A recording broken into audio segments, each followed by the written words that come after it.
하나님께서 오늘도 우리에게 새날을 주셨습니다. 새롭게 시작하는 이날, 축복의 날이 되기를 바랍니다.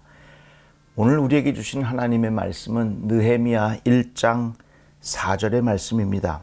내가 이 말을 듣고 앉아서 울고 수일 동안 슬퍼하며 하늘의 하나님 앞에 금식하며 기도하였다. 이 말씀입니다. 이스라엘 백성은 나라를 빼앗긴 아픔이 있는 민족입니다. 바벨론의 포로로 잡혀갔을 때에 예루살렘 성전이 무너지고 그 이스라엘 백성의 중심이 무너지는 그런 아픔을 경험하게 되었습니다. 바벨론의 포로로 있을 때 늘 그들의 마음에는 고향으로 돌아가서 모든 것이 회복되는 그날을 꿈꾸고 있었습니다. 드디어 페르시아 왕이 바벨론의 포로로 있던 이스라엘 사람들, 유다 사람들을 다시 예루살렘으로 돌아갈 수 있도록 그렇게 허락해 주었습니다. 두 번의 귀환이 있었고요. 느헤미야는 예루살렘이 순조롭게 재건되기를 바라는 마음으로 기다리고 있었습니다. 그런데 웬걸 좋지 않은 소식이 들려옵니다.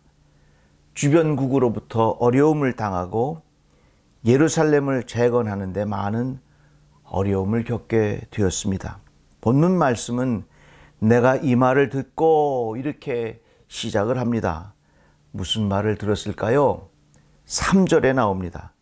그들이 내게 이르되 사로잡힘을 면하고 남아있는 자들이 그 지방 거기에서 큰 환난을 당하고 능욕을 받으며 예루살렘 성은 허물어지고 성문들은 불탔다 하는지라.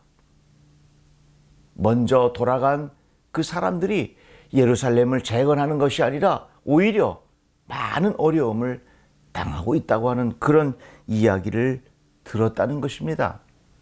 그 이야기를 들은 느헤미야는 이 말을 듣고 앉아서 울고 수일 동안 슬퍼하며 하늘의 하나님 앞에 금식하며 기도하였다.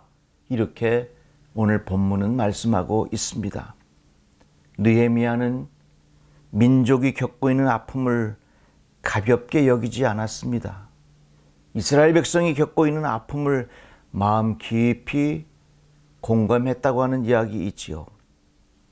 우리들에게도 이러한 마음이 필요합니다.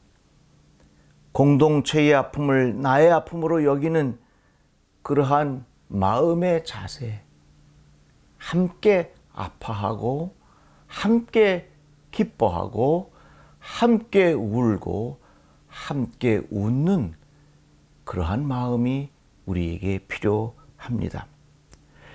이스라엘 백성이 애굽의 노예로 있을 때에 하나님은 그들의 아픔을 아시고 모르는 척하지 아니하셨습니다.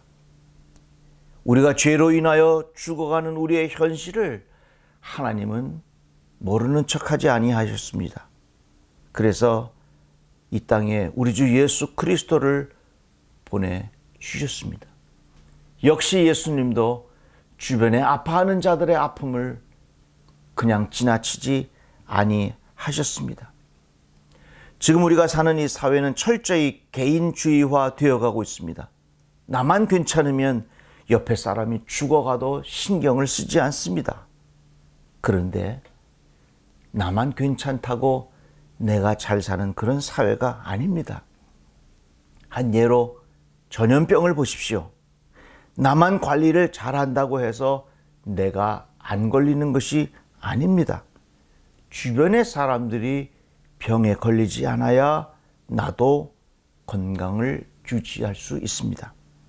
우리에게는 공동체 의식이 필요합니다. 함께 살아가는 의식이 필요합니다.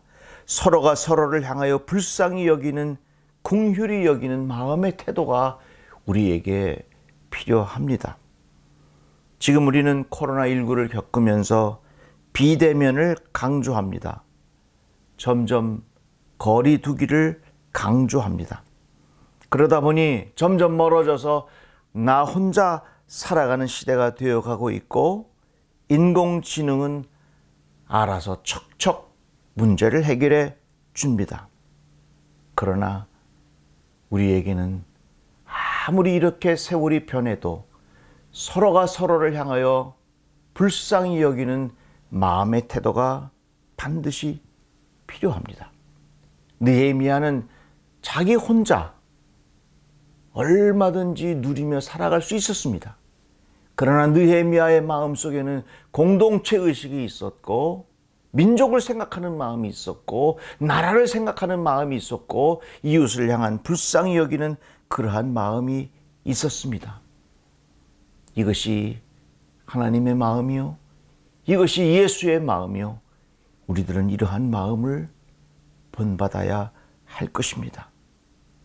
나 혼자 행복하고 나 혼자 잘 먹고 잘 산다고 해서 내 인생이 행복한 것 아닙니다. 주변을 돌아보고 불쌍히 여기는 그러한 마음의 태도가 우리에게 있기를 주의 이름으로 축복합니다. 감사합니다.